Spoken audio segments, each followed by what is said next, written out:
నాకు అంత సంతృప్తి లేదు. అయినప్పటికీ మంచి పనికి పెద్ద ప్రోత్సాహం ఎప్పుడు కలగదండి. అయినా నిరుత్సాహపడకూడదు. సేవ అది అలవాటు అయిపోయి పరిశుద్ధ గ్రంథాన్నిచ్చి సమాధాన పరచువారు ధన్యులు, వారు దేవుని కుమారులు అనబడతారు. ఇది యేసు ప్రభు పలికిన ఈ మాట అంతరార్థం, లేకపోతే ఏదో అందులోంచి తవ్వాలనే ప్రయాస. ఏమి కోరుతున్నారు ప్రభు దీని నుంచి అనేది మనం ఆలోచన చేయాలని నేను ప్రార్థన చేస్తున్నా. ఆశపడుతూ కొద్దిసేపు దేవుని సన్నిధిలో ఆశతో ఎదురు చూద్దాం. ఏమండి, ఆయన చెప్తున్న మాట, సమాధాన పరచువారు ధన్యులు, వారు దేవుని కుమారులు అనబడతారు. అయితే ప్రభు చిత్తమైతే ఈరోజు అసలు సమాధానం ఎవరి పేరండి ఇది? మా ఊర్లో ఒక ఆయన ఉన్నారు, ఆయన పేరు అబద్ధం. సరే, అబద్ధం. సమాధానం ఎవరు ఉన్నారా?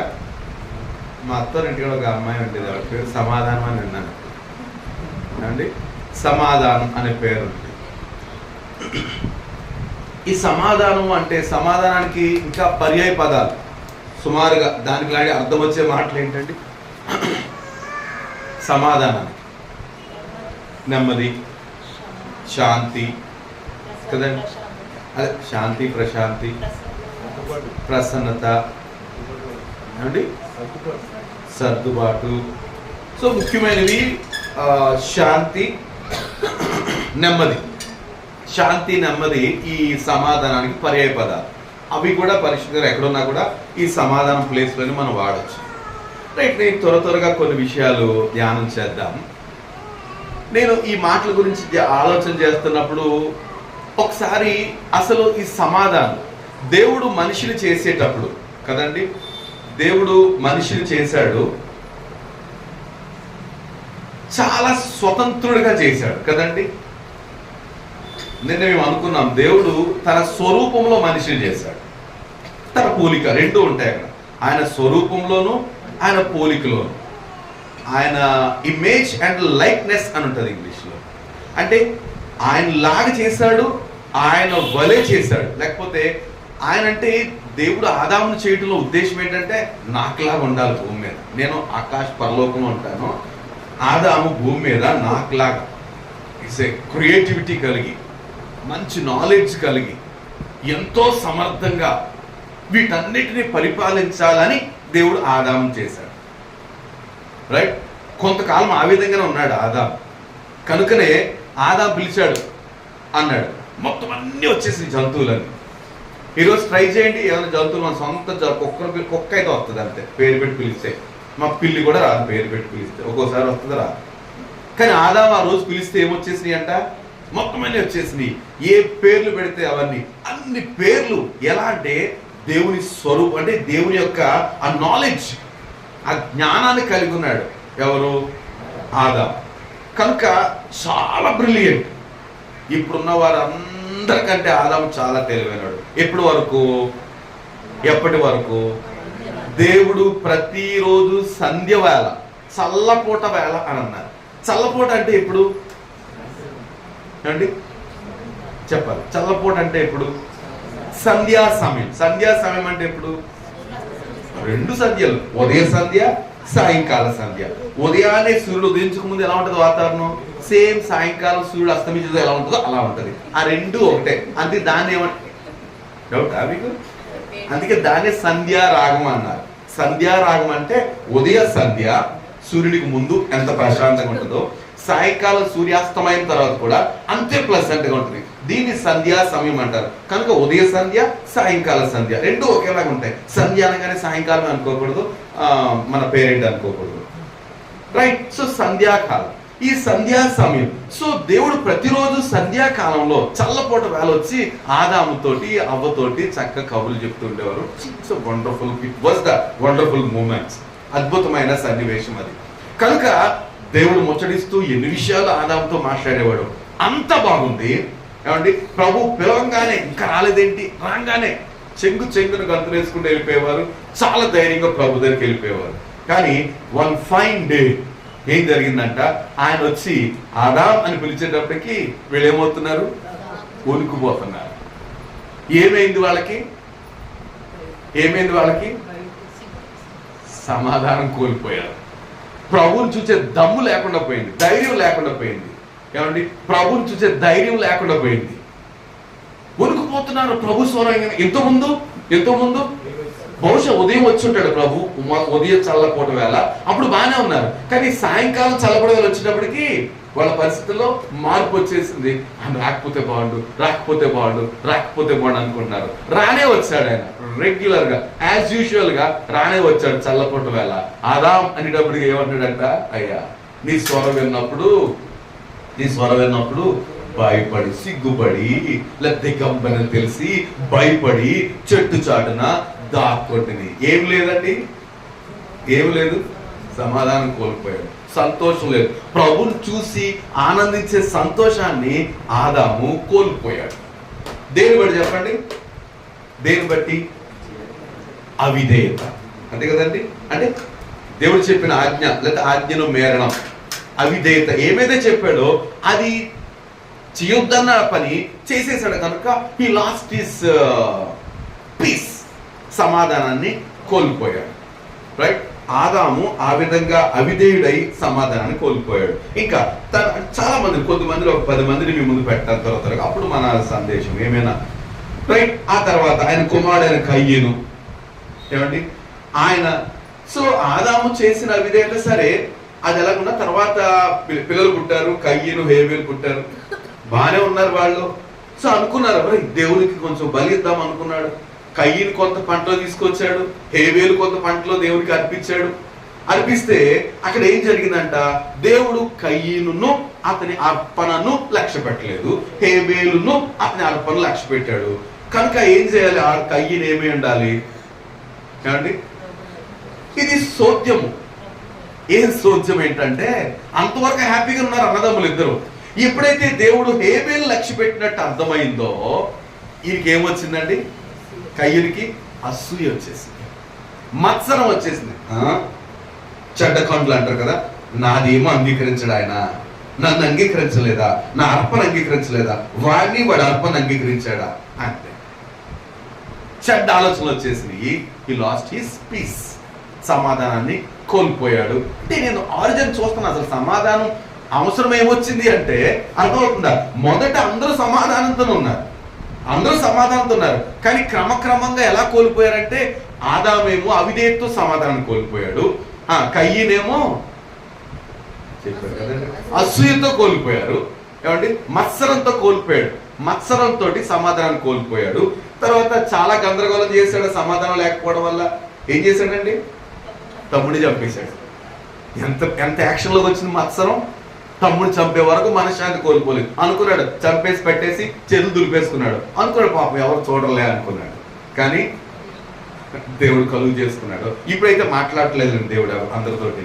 మనం చాలా మంది చంపి భూమిలో బాధ పెట్టేస్తున్నాము, కానీ వెంటనే మనకి ప్రభు వచ్చి ఏం చేసావు అని అంటలేదు.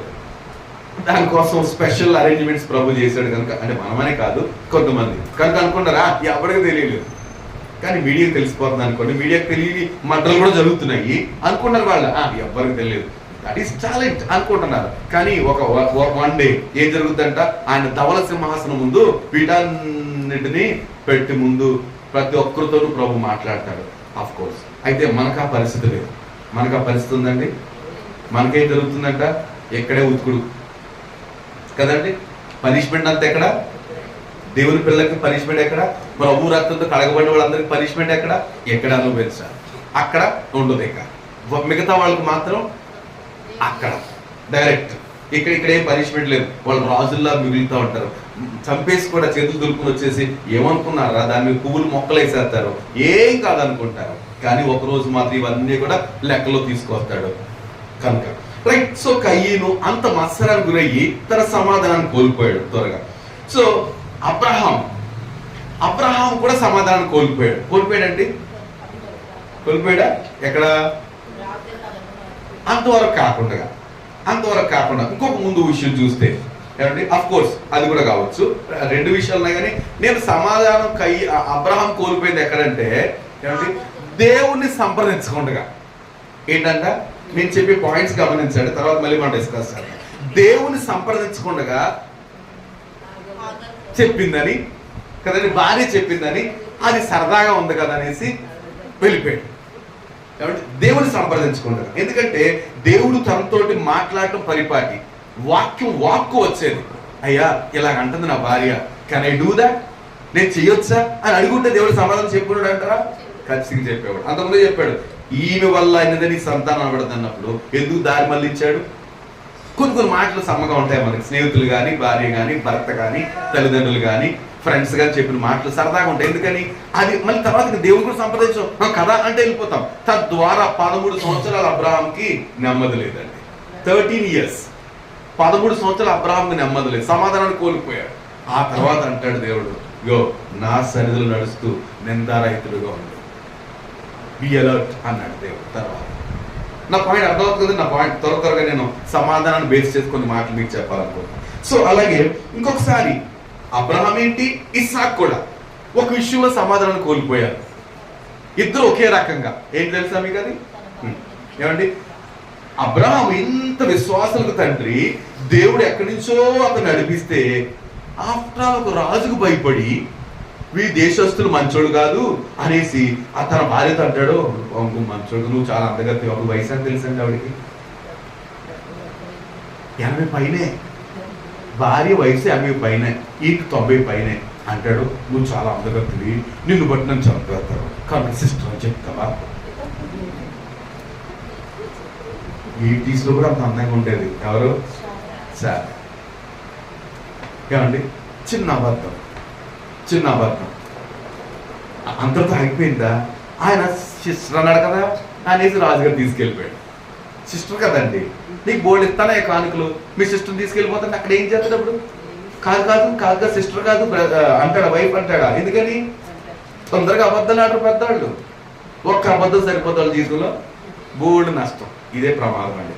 పెద్దోళ్ళు అంటే ఇన్ ద సెన్స్ మనం పెద్దోళ్ళు అంటే లోకానికి పెద్దోళ్ళు మనమే. మనం అబద్ధాలు ఆడకూడదు. ఆడకాడగా ఒక్క అబద్ధం ఆడతాము, ఎన్ని రోజులు సమాధానం కోల్పోవాలో.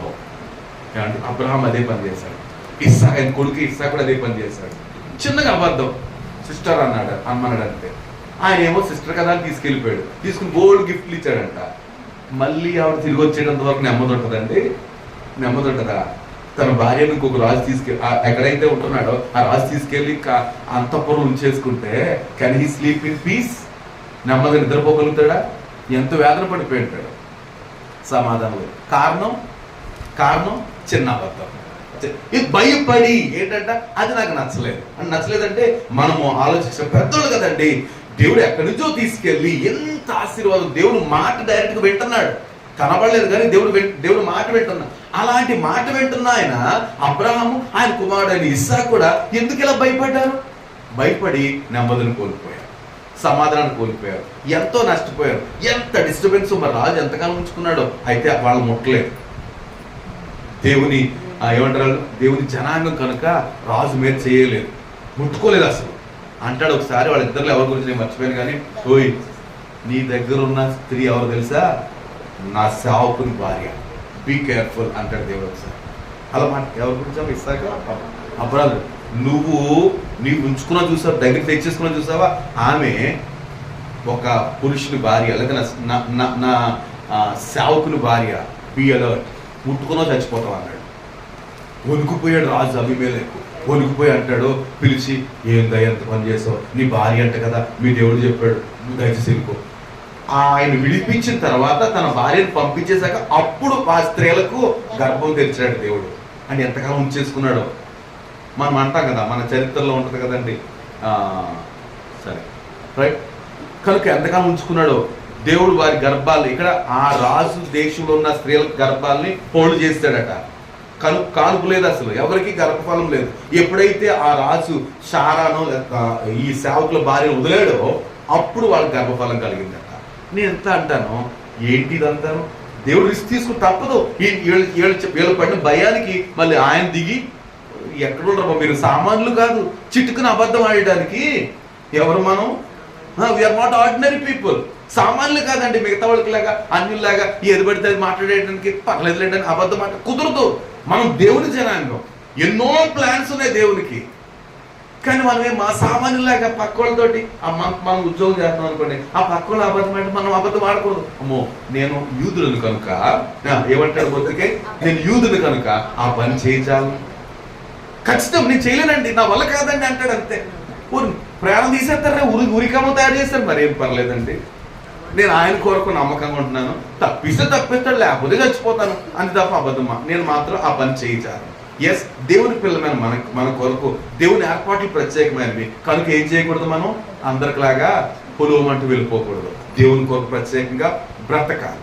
రైట్. సో అబ్రహాము ఇస్సాకు అట్లాంటి పొరపాటు వల్ల ఓకే మనం ఏం గమనిస్తాం, ఆదాము అవిధేయత, కయ్యను మత్సరము, అబ్రహాము దేవునితో సంప్రదించుకోవడం చేయడం వల్ల సమాధానం కోల్పోయాడు. ఇస్సాకు మళ్ళీ అబ్రహాము ఇస్సాకులు భయపడినందువల్ల ఏం కోల్పోయారు, సమాధానం కోల్పోయారు. ఓ మాట తెలుసా మీకు, విశ్వసించువాడు కలవరానికి ఆపోజిట్ ఏంటండి, సమాధానం. కలవరానికి ఆపోజిట్ ఆఫ్ కోర్స్ కలవరము. సమాధానం లేకపోతే కదా కలవరం వచ్చేది. నేను దగ్గర మాట చెప్తున్నా, ఎగ్జాక్ట్గా డిక్షనరీ మీనింగ్ చెప్పట్లేదు కదండి. సమాధానం ఉన్న వాళ్ళకి కలవరం ఉండదు, కలవరం ఉన్న వాళ్ళకి సమాధానం ఉండదు. సమాధానం లేకపోతేనే కలవరం వస్తుంది. సమాధానం ఉందని కలవరం ఎక్కడ, ఎందుకంత నిబ్బరంగా ఉన్నామంటే కదండి. రైట్. కనుక వీళ్ళ సమాధానం కోల్పోయారు. ఇంకొక వ్యక్తిని కూడా చూడొచ్చు మనం, ఏమంటే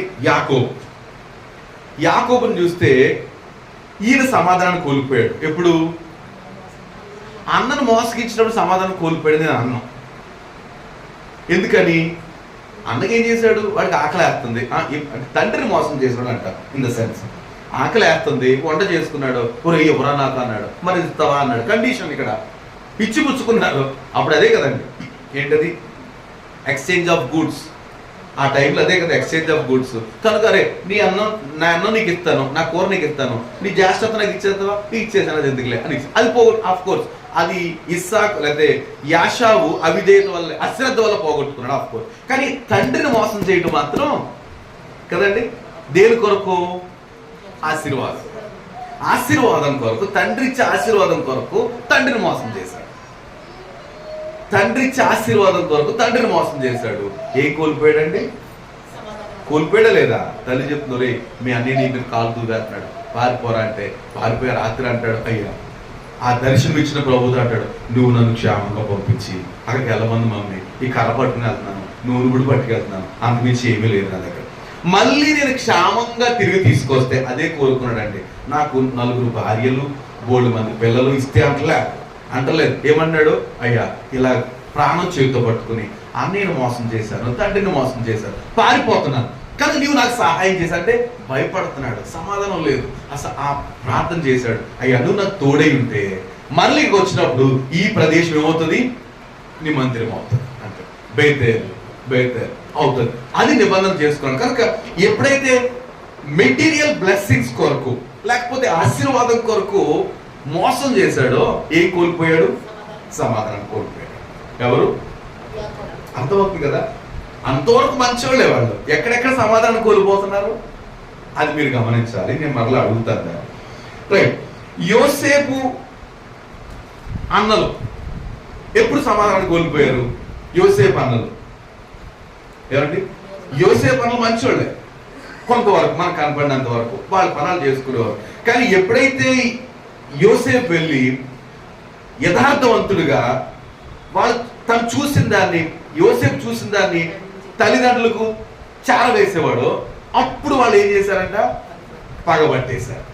పగబట్టి యోసేపుని చంపేసి వాళ్ళ లెక్కల్లో కదండి, వాళ్ళు చంపేసి గుంట్లో పడేశారు కదా. అక్కడి నుంచి వాళ్ళ పరిస్థితి ఏంటి, దే లాస్ట్ దేర్ పీస్ కదండి. తమ్ముడిని చంపేసినవరా కదండి. వచ్చిన ప్రతి కష్టం ఏమనుకున్నారు, తమ్ముడిని చంపేసినవరా, అందుకేరా మనకి శోధన, తమ్ముడిని చంపేసినవరా. ఏమండి, అది వాళ్ళు పడే బాధ. ఎందుకు చెప్పండి ఒకసారి, ఇక్కడ పాయింట్ ఏంటి మనకి, ఎందుకు సమాధానం కోల్పోయారు వాళ్ళు? తన తమ్ముడు నీతిమంతుడు అయినందువల్ల. దేవుడికి మహిమ కలుగుతుంది. ఏమండి ఎందుకు సమాధానం కోల్పోయారు ఇక్కడ వీళ్ళు? తన నీతిమంతులు మన ముందున్నప్పుడు, మన నీతి కంటే వాళ్ళ నీతి ఎక్కువైనప్పుడు సోద్యం కదా మనం సమాధానం కోల్పోవడం. ఏమొచ్చేసిందంట, ఈడేంట ప్రతి తీసుకెళ్ళిపోతాడు రాని అడంతు తీర్చేద్దాం. వాడు నీతిమంతుడు, వీళ్ళందరికంటే మంచోడు కనుక రే మనం ఎలాగున్నా తమ్ముడు మంచోడు రా, వీడు బాగా చూసుకోవాలరా, వీడికి మంచి మంచి కళ్ళు వస్తాయి, వీడు చాలా జాగ్రత్త చూసుకోవాలి అంటాం మానేసి వీడు చంపేస్తే పోయేది. ఆ కళ్ళని ఏముంటే చూద్దాం. ఏమంటే ఇది ఆశ్చర్యం కాదు, మన జీవితంలో సమాధానం కోల్పోవడానికి ఇవన్నీ కూడా ఏదో సమయంలో రాక మాంటలేదని అనిపిస్తున్నాను. కనుక యోసేపు సహోదరులు తన తమ్ముడు నీతిమంతుడైన దాన్ని బట్టి వీళ్ళు సమాధానం కోల్పోయారు. మీరు నా గమనిస్తున్నారు అనుకుంటున్నాను, రైట్? మోషే ఎక్కడ సమాధానం కోల్పోయాడు చెప్పండి? మోషే అనగానే సన్మని ఎప్పుడు పుట్టాడు, ఏం చేశాడు అన్ని కనబడిపోవాలి. ఎందుకని అంత ప్రవీణులు మన వాక్యంలో కదా. పుట్టినప్పటి నుంచి ఎప్పటి నుంచి వింటున్నాం అన్న స్వప్నం వాక్యం, చిన్నప్పటి నుంచి సండే స్కూల్ నుంచి కదా. తనే కాదు అందరూ కూడా చిన్నప్పటి నుంచి వాక్యం వింటున్నాం. కనుక మోషే అనగానే మొత్తం రౌండ్ 120 years తప్పని కనపడాలి ఒకసారిగా కాలం. ఎప్పుడు కోల్పోయాడు సమాధానం చెప్పండి త్వరగా. ఐగుప్తులో చంపేసినాడు, ఐగుప్తుని చంపేసినాడు. ఈ లాస్ట్ ఈస్ పీస్. ఎందుకని తన బాధ అంతా ఏంటి? నా సహోదరుని నువ్వు ఏంటంట, నా సహోదరు, తన సహోదరుల కొరకు తన సహోదరుని సేవ్ చేయాలనే తపనలో, అంతే కదండి, తన సహోదరుని రక్షించాలి అనే తపనలో సమాధానం కోల్పోయాడు. లేకపోతే ఎలా ఉండేవాడు అంటారు ఊరించిన ఒకసారి. మోషే ఆ మట్టర్ కనుక చేయకపోతే ఎలా ఉండేవాడు? డిఫరెంట్గా ఉండేదేమో ఏమో అంటే అనుకుంటున్నా కదండి. నేను గమనిస్తుంటే ఎవరి జీవితాల్లో ఎప్పుడు సమాధానం కోల్పోయారు అనుకుంటే అక్కడ కనపడాడు మోషే. ఏమండి ఐగుప్తుని చంపేశాడు. ఎందుకని? ఇశ్రాయేలీతోటి వాగ్వివాదం. ఎవరు నువ్వు, అసలే మమ్మల్ని బానిస చేశారు, మళ్ళీ ఇక్కడ మా ఓడి మీద వస్తా ఆయన చంపి ఇసుకలో కూరేశాడట. అంత సముద్రుడు మోషే. సో ఈ లాస్ట్ ఈస్ పీస్. సమాధానాన్ని కోల్పోయాడు మోషే.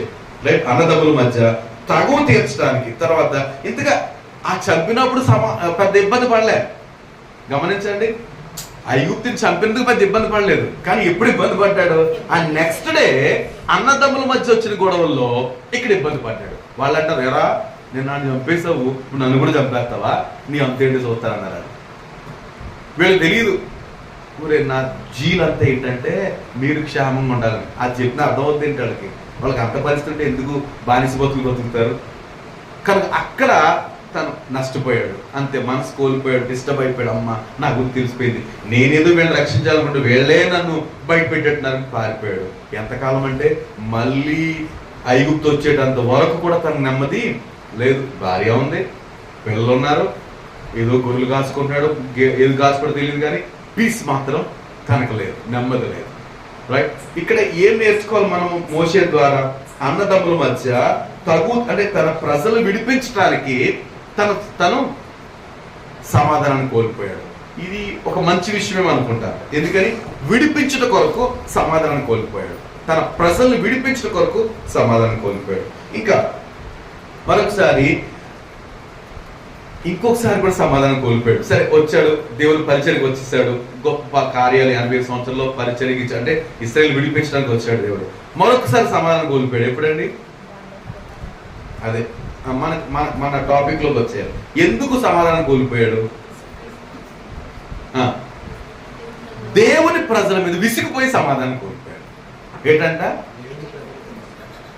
ఎందుకు విసిగిపోయాడు?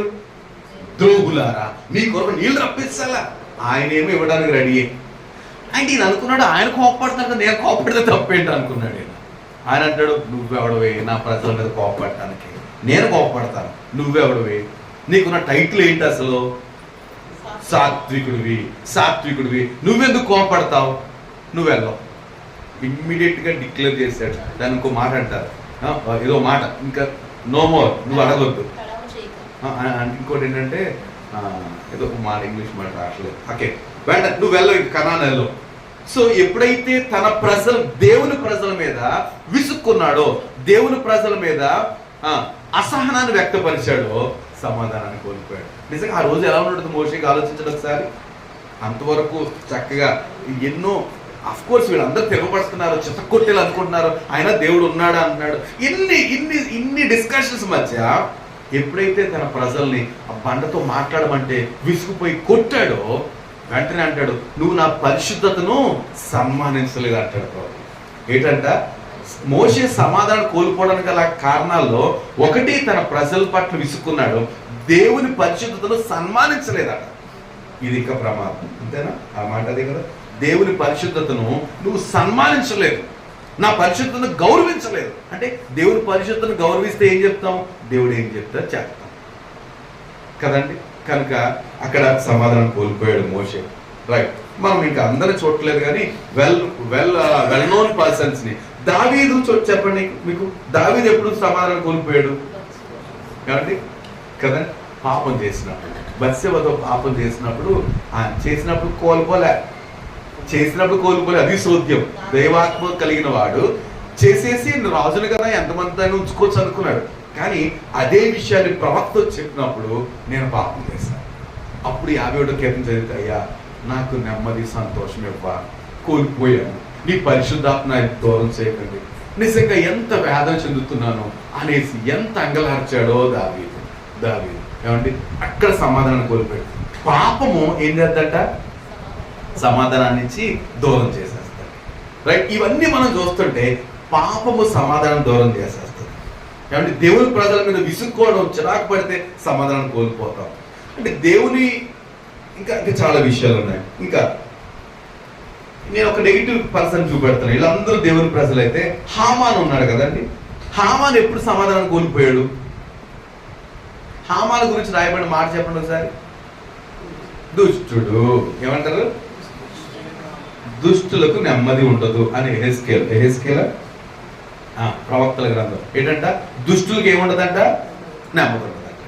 దుష్టులకి ఏముండదు. హామానికి నెమ్మది ఉందా? లేదు. ఈయన వెళ్ళి అంటే ఎవడు మొద్దుగా చూస్తుంటే కుదురుండేది కాదు. అందరూ సాగిలు పెట్టి నమస్కారం చేస్తున్నారు తమిళనాడు లాగా. ఈయన అస్సలు నిలబడి ఉంటాడు, నమస్కారం చేయడు. ఏంటి అంటే, నేను యూదుని ఆ విధంగా చేయను అంటాడు. ఈయన ఒక్కడు కాదు, ఈ జనంగా అందరూ చంపేయడానికి, వీళ్ళు మాత్రం సెపరేట్ గా నా క్యాంపస్ లో చంపేయడానికి ఉరికామము. కానీ ఆ రోజు జరిగిన పరిస్థితి ఏంటంట, అడగడానికి డాక్టర్ రాజు గారి దగ్గరికి వస్తే ఏమంటాడు రాజుగారు, మంచి పని చేసావు, అర్ధరాత్రి వచ్చావు, హామాను ఓ పని చేయి, హామాన్ ఎవరిని ముద్దుకని తీసుకుని వెళ్ళి పొద్దుటే ఊరేగించు దేశం అంతా. మొద్దుకైన ఉరి తీసేయాలనేసి పర్మిషన్ అడగడానికి వచ్చాడు ఆ రాత్రే. కానీ పొద్దుట ఏం చేయాలంట, మొద్దుకైని ఊరేగించాలంట. ఎంత ఇష్టమై ఉంటాడు పాపం. ఎందుకు ఉండదు హామానికి? ఎందుకు నెమ్మది లేదంటే, దుష్టుడు వాడు, దుష్టుడు. ఏమి అన్యాయం చేయలే మొద్దుకై, కానీ తనతో పాటు తన జనాంగాన్ని అంతటే నాశనం చేయాలనుకుంటే చూసారా, అది దుష్టుడు చేసే పని. సో ఒక మాట గమనించాలి, ఎవరికి నెమ్మది ఉండదండి? మన ఆలోచనలు. అందుకే చక్కగా మాట కీర్తనలు, దుష్టుల ఆలోచన చొప్పున నడవక. సో మనం దుష్టులు కాకుండా ఉండాలి. ఇక్కడ చర్చిలో ఉండి కూడా దుష్టంగానే ఆలోచించామంటే చాలా ప్రమాదం.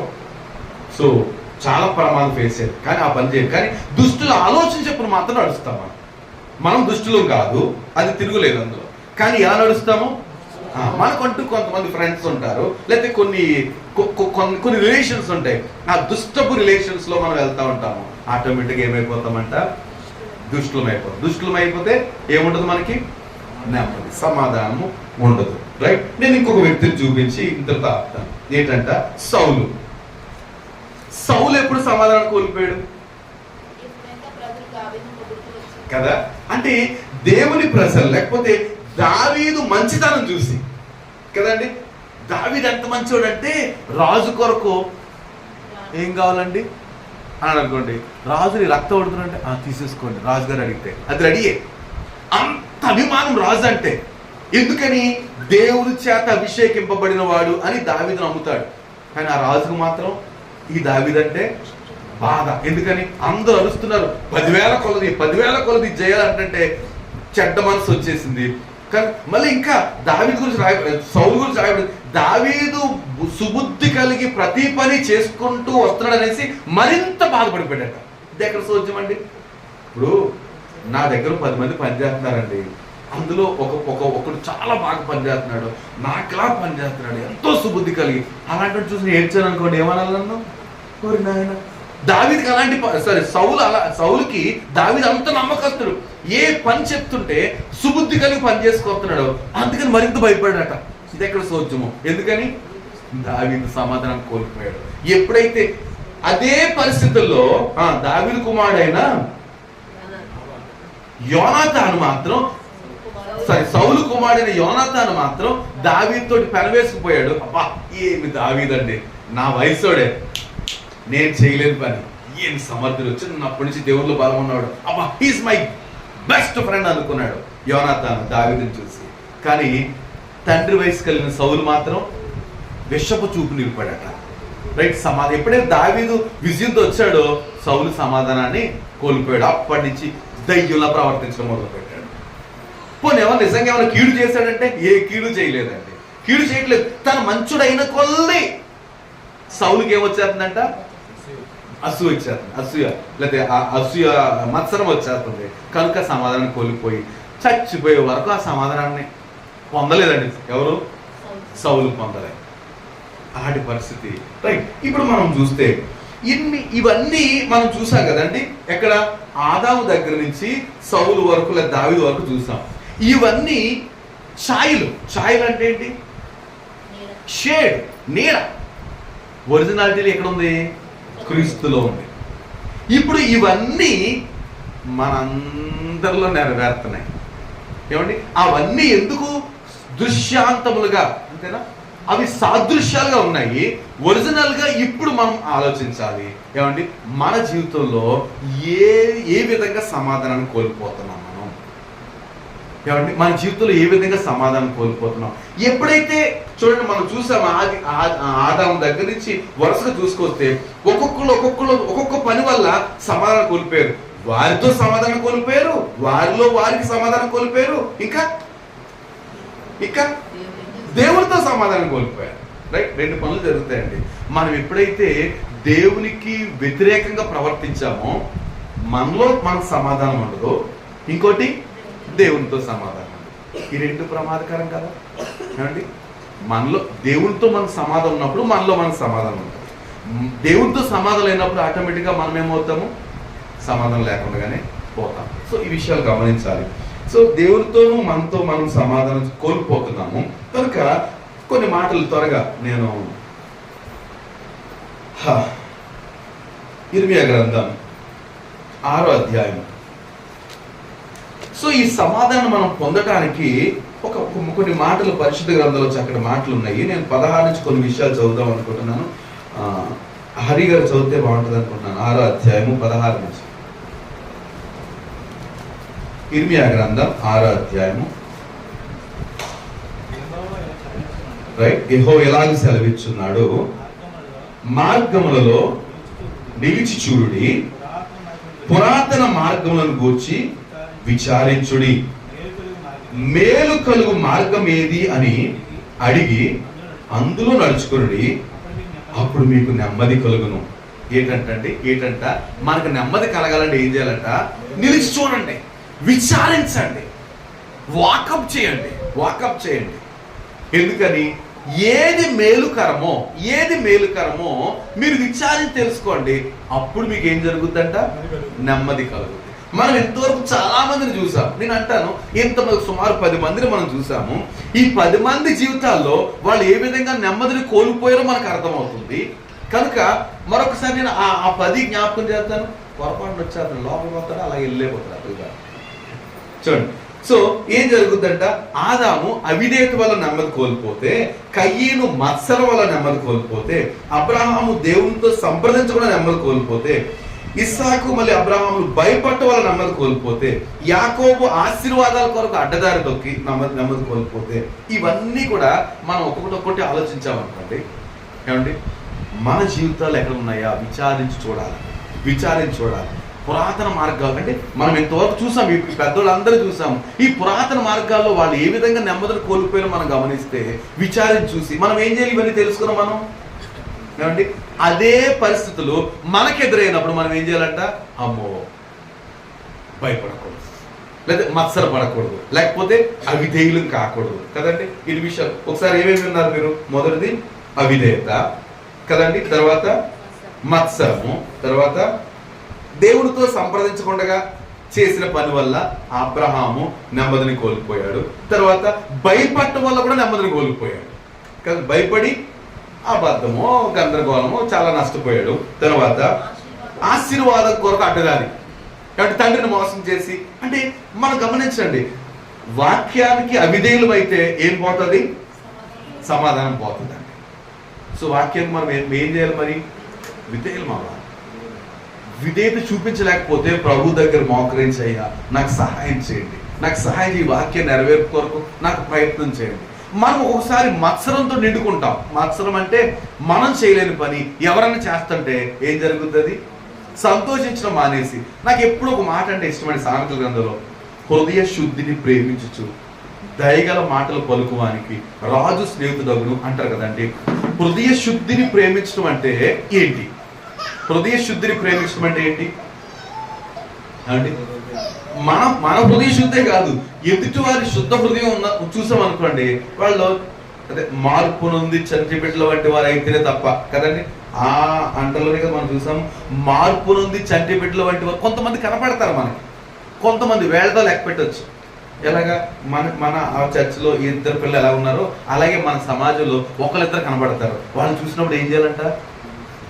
ఓరు నాయన ఎలాగుంటే నువ్వు బతకలేవరా అలాగంటాం కాదు, వాళ్ళు చూసి ఏం చేయాలంట?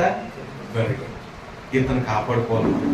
ఇలాంటి శుద్ధ హృదయాలు రేర్గా ఉంటారు కదండి. కొంతమంది చూడండి ప్లెయిన్ హార్టెడ్గా ఉంటారు. వీళ్ళని కాపాడుకోవాలి, వీళ్ళకి కొంచెం మనం భద్రత ఇచ్చినట్టుగా ఉండాలి, మనం ఉన్నాం అన్నట్టుగా ఉండాలట. దాన్ని చెప్తున్నాడు, హృదయ శుద్ధిని ప్రేమించచ్చు. కనుక కపటం మనకు తగదు. సో దేవుని సంప్రదించకుండా ఉంటే ఏ విషయాలైనా దేవుడితో సంప్రదించకుండా మనం చేసామనుకోండి ఏం కోల్పోతాం? సమాధానం కోల్పోతాం. తర్వాత భయపడటం వల్ల కూడా ఏం కోల్పోతాం? సమాధానం కోల్పోతాం. ఏమండి, విశ్వసించేవాడు కలవరపడ్డని, విశ్వాసానికి ఆపోజిట్ భయము. ఏమండి, విశ్వాసం ఉంటే భయం ఉండదు, భయం ఉంటే విశ్వాసం ఉండదు. కనుక మనం భయం ప్లేస్లో ఏం పెట్టాలి?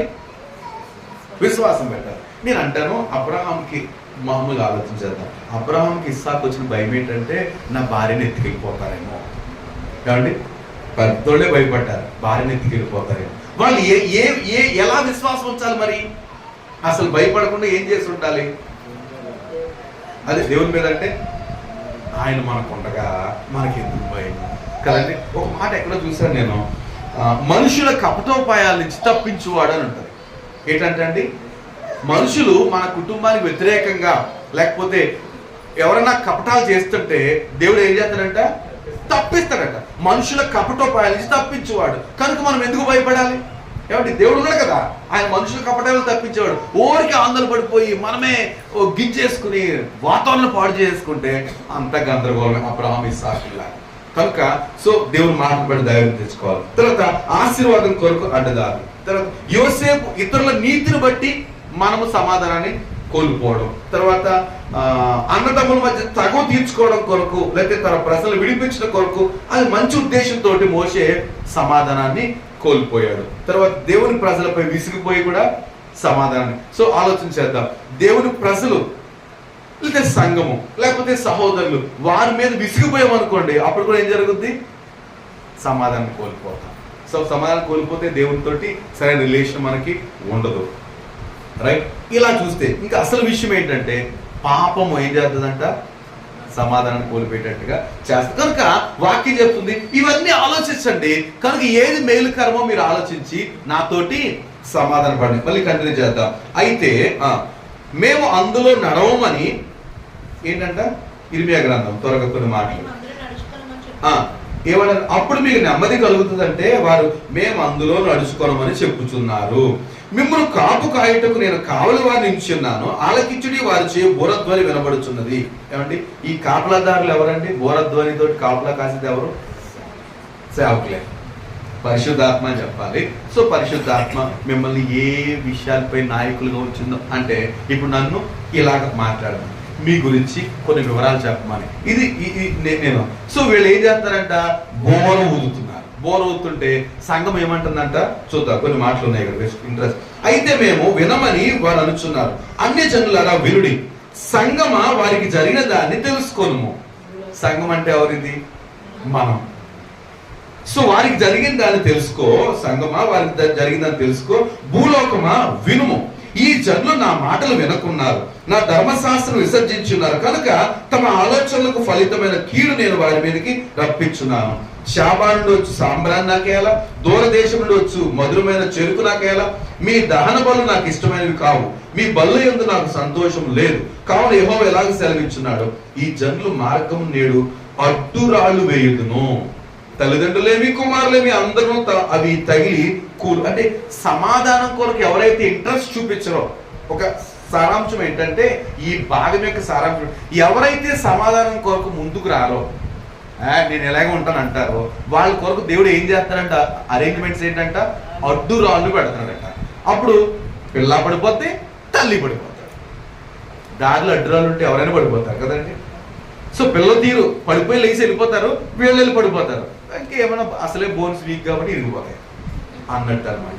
కనుక సమాధానం కొరకు ఏం చేయాలంట, వాళ్ళు ఊడిపోతాయి, గోల్డ్ నష్టం కలుగు. వాక్యం చెప్తున్నాం, రైట్. కనుక ఈ విషయాలు మనం గమనిస్తాం. ఇంకొక మాట 14 వచ్చిన చూడసారి 6-14 కూడాను ఇది వెరైటీగా ఉంది. సమాధానం లేని సమయమున సమాధానము చెప్పుచు నా ప్రజలకున్న గాయమును పైపైన మాత్రమే బాగు చేయుదురు. ఏం చేస్తారంట వీళ్ళు, సమాధానం ఏమో లేదు కానీ ఏం మాట్లాడతారంట, సమాధానం. చాలా సంతోషంగా ఉన్నారు కానీ ఏం చేస్తారంటే గాయాన్ని ఏం చేస్తారంటే పైపైన పోస్తున్నారు, ఆయింట్మెంట్ రాస్తున్నారు. డాక్టర్ దగ్గరికి వెళ్ళారండి, ఒక దెబ్బ తగిలింది, 10 రోజులు ఉండిపోయాము, బరువు అయ్యింది. అప్పుడు హాస్పిటల్కి వెళ్ళాము. డాక్టర్ గారు భూషణం గారు చెప్పారు, ఎంఎస్ గారు, అమ్మ దీన్ని కోసి తీసే, లోపల బాగా చీమ్ పట్టేసింది, కోసి తీసేయాలన్నారు. అంటే ఊరుకొండ బాబు, మా ఆర్ఎంపీ గారి దగ్గరికి వెళ్తాను, ఆర్ఎంపీ గారి దగ్గరికి వెళ్ళాలి అని ఏం అక్కర్లేదు, పైన ఆయింట్మెంట్ రాయండి. ఇప్పుడు ఏం చేయాలి, ఆయన అయితే ఎంఎస్ గారు బోల్డ్ డబ్బులు అండి, కనుక మీరు అంత మంచి డాక్టర్ గారు మీకు 100 రూపాయలు ఇచ్చేస్తాను, ఆయింట్మెంట్ చెప్పండి, ఒక 20 రూపాయలు ఆయింట్మెంట్ రోజు పోస్తా ఉన్నాడు. ఆ తర్వాత ఏమవ్వాలి, మళ్ళీ ఆయన దగ్గరికి వెళ్ళాలి, చేయి తీసేస్తారు మీరా కదండి. ఏం చేస్తున్నారంట, సమాధానం ఏమో లేదు కానీ సమాధానం అంత సమాధానమే అంటారట. ప్రజలకున్న గాయాన్ని గమనించట్లేదంట, పై పోత మాత్రం రాస్తున్నారట. ఆలోచిద్దాం, వాక్యము మన హృదయ లోతుల్లోనికి వెళ్తే ఏం చేద్దంట, గాయాన్ని లేకపోతే ఉన్న చిన్నంతని లాక్కొచ్చేసేయాలి, అది తప్ప పైన అంత ఆశీర్వాదం తెచ్చేయండి, దీవించబడతారు. మీరు ఎలాగున్నా పర్లేదు, ప్రమాదం సమాధానం లేదు మీకు దేవునికి. అంటే ఎవరైతే బోధిస్తున్నారో వాళ్ళు చెప్తున్న మాటలు ఏం పర్లేదు, మీరు మాత్రం ఇంకేదో అంటున్నారు. కానీ వాక్యం చెప్తుంది అలా కాదు, ముందు మీ హృదయాలు బాగు చేసుకోండి. మీ హృదయాలు బాగు చేసుకోండి.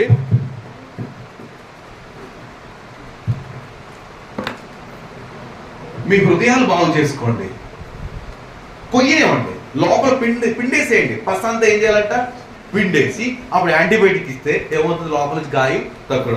అబ్బాయి బాగా చీమ్ పట్టేసిన పైన ఎలా ఉంటుంది, పోతా పసుపుగాను లబలబలు ఆడుతుంటుంది, దాన్ని ఆయింట్మెంట్ రాస్తే సరిపోతుంది, దాన్ని కోసి తీసేయాలి కదండి. కనుక వాక్యము ఇలా కూడా ఎవరు ఈ వీళ్ళే ఎవరు కింద చెప్పాడు కదా, ఎవరు అంటున్నారు, కావలి వారు ఏం చేస్తారంట, సరిగ్గా కోయడంలే, పైన ఆయింట్మెంట్లు రాసేస్తున్నారంట.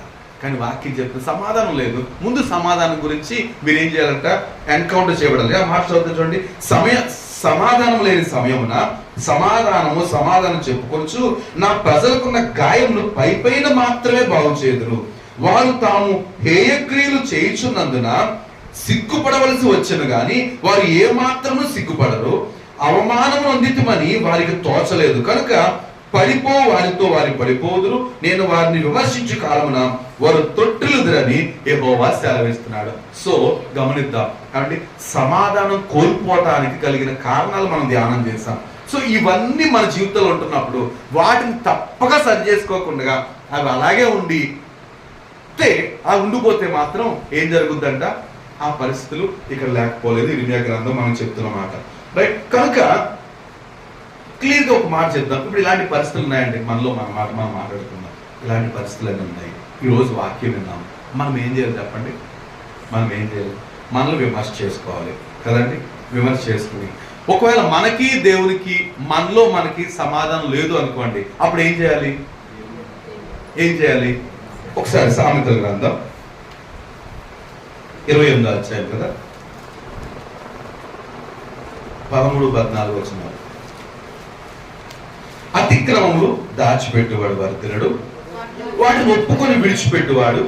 ఏమంటే మనకు అర్థమవుతుంది ప్రభు మాట్లాడాడు అంటే, నిజంగా ప్రభు మాట్లాడాడు అంటే పూర్తిగా ఇక్కడ మాట అది కనెక్ట్ ఎక్కడో ఇల్లు అవుతుందండి. అసలు ఎక్కడ సమాధానం కోల్పోయాము. ఇప్పుడు దాన్ని ఏం చేయాలట? బాగు చేయాలి. ఒప్పుకోవాల్సి వస్తే ఒప్పుకోవాలి, విడిచిపెట్టాల్సి వస్తే విడిచిపెట్టేసేయాలి. ఒప్పుకొని దాచిపెట్టుకుంటే కుదరదు. దాచిపెట్టుకోవడం అంటే ఏంటంటే లోపల గాయము, పైకి ఆయింట్మెంట్, ప్లాస్టర్. ఏమవుతుంది? ఇంకా ఇంకా ఇన్ఫెక్షన్ ఎక్కువైపోతుంది. కనుక దాన్ని ఏం చేయాలంట? వెళ్ళి టోటల్ ఎన్కౌంటర్ చేసి తీసేసినట్టుగా అతిక్రమం దాచిపెట్టుకోకుండా ఒప్పుకుని విడిచిపెట్టువాడు కనికరం పొందుతాడు. ఈ తర్వాత మాట మనం గమనిస్తే, నిత్యము భయం కలిగి ప్రవర్తించువాడు ధన్యుడు, హృదయమును కఠినపరుచుకునేవాడు కీడులో పడిపోతాడు. కనుక మనం ఏం చేయాలంట? హృదయాన్ని కఠినం చేసుకుని ఎలాగే చెప్తారు అని సరిపెట్టేసుకున్నామా ఏం జరుగుతుందంట? కీడులో పడతాం. భయం కలిగి ఉంటే మాత్రం నిత్యం భయం కలిగి ఉన్నవాడు ధన్యుడు. కనుక సమాధాన విషయంలో మనం అలర్ట్ అవ్వాలని దేవుని ఉద్దేశం సమాధాన పరచడం గురించి. నేను మరొక మాట మీకు చూపించదలిచాను. ఏమండి, ఎవరికి సమాధానం లేకపోతే సమాధానం ఇవ్వడానికి ప్రభు చేసిన కృషి ఏంటంటే చెప్పండి. మనకు దేవునితో సమాధానం పరచడానికి, మనలో మనకు సమాధానం పరచడానికి యేసు ప్రభు చేసిన త్యాగం మనం చూస్తే ఆయన ఏం చేశారట? శిలువ మరణం కదండి. శిలువ మరణంతో తండ్రితో మనల్ని సమాధాన పరిచాడు. రైట్, తండ్రితో మనల్ని సమాధాన పరిచాడు. నేను ఇంకొక మాట జ్ఞాపకం చేస్తాను. ఎవరికంటే అసలు సమాధానం భూమి మీద? సింపుల్ మాట కదండి. నేను అందుకే మిమ్మల్ని ఎక్కువ శ్రమ తీసుకోకూడదు, మీరు అలసిపోయినట్టు నాకు అర్థమైపోయింది. ఎవరికి సమాధానం అండి? లూకాసు వార్త 2వ అధ్యాయము 14వ వచనం అనుకుంటా. సర్వోన్నతమైన స్థలంలో దేవునికి మహిమ, ఆయనకి ఇష్టలైన మనుషులకు. ఎవరికంటండి? ఎవరైతే ఆయనకి ఇష్టలో వాళ్ళకి సమాధానం ఉంటుందండి. మరి వీళ్ళందరినీ గమనిస్తే వాళ్ళ జీవితాల్లో ఒక్కొక్క భయంకరమైన ఒక తుఫాన్ లాంటి పని యాక్సిడెంటల్ గా ఫేస్ చేశారు ఈ 10 మంది. కానీ వాళ్ళు దాంట్లో నిలిచలేరు. హామాన్ తప్ప మిగతా వాళ్ళందరూ, సౌలు తప్ప మిగతా వాళ్ళందరూ రెక్టిఫై చేసుకున్న వాళ్ళే తమ పరిస్థితులు. ఈ రోజు మనం వారిని జ్ఞాపకం చేసుకుంటున్న మనము ఆయనకి ఇష్టలుగా ఉండడానికి ఇష్టపడుతుంటే ఏం చేయాలంట? ఆయన దగ్గరికి వెళ్ళాలి. అయ్యా, ఈ పరిస్థితుల ద్వారా నేను సమాధానం కోల్పోయాను. ఏ పరిస్థితులు అవి? లిస్ట్ ఉంది కదండి, ఉంది కదా. సో ఇవన్నిటిని బట్టి నేను సమాధానం కోల్పోయాను, నన్ను బాగు చేయండి అనేసి మనం ప్రభు దగ్గరికి వెళ్తే ఆ సమాధానం. ఇంకొక మాట చూడండి, ఇష్టమైన మనుషులకు భూమి మీద సమాధానము. కొరింథీయులకు రాసిన 2వ పత్రిక 5వ అధ్యాయంలో చక్కటి మాట. పౌలు ఎందుకు అంత బతిమాలతాడో భలే ఉంటది. నాకు చాలా ఇష్టమైన మాట. కొరింథీయులకు రాసిన 2వ పత్రిక 5వ అధ్యాయము 20వ వచనం చూస్తే, కాగా దేవుడు మా ద్వారా వేడుకున్నట్టు మేము క్రీస్తుకు రాయబారులమై దేవునితో సమాధాన పడని క్రీస్తు పక్షముగా మిమ్మను బతిమాలుకొనుచున్నాము. ఏమండి, నా మాట కాదు, పౌలు గారి మాట, లేకపోతే పరిశుద్ధాత్మ మాట ఏంటంటే దేవునితో సమాధాన పడండి. దేవునితో సమాధాన పడాలంటే ఆ అకౌంట్స్ క్లియర్ చేసుకోవాలండి. అకౌంట్స్ క్లియర్ చేసుకోకుండా ఎస్ మేము దేవునితో సమాధాన పడ్డా కుదరదు.